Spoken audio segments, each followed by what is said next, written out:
করেছেন, তাই আমার সাথে এমন হলো। ওই ব্যক্তি যদি এমনটা না করতেন তাহলে আজ আমি ওই স্থানে পৌঁছতে পারতাম। সবই আপনার দৃষ্টিভঙ্গির ওপর নির্ভরশীল, আর যদি আপনার দৃষ্টিভঙ্গি এমন হয় তাহলে তা অনুচিত।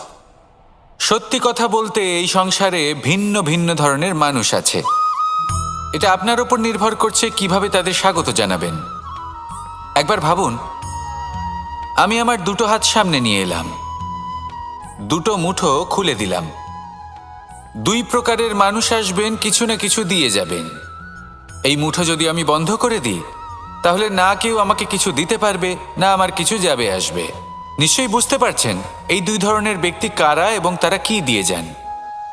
আমি যদি নিজের মুঠো খুলে দিই তাহলে কিছু ভালো মানুষ আসবেন, আমাকে আনন্দ, সন্তুষ্টি, জ্ঞান প্রদান করে যাবেন, ভালো অভিজ্ঞতা দিয়ে যাবেন। কোনো খারাপ ব্যক্তি যদি আসেন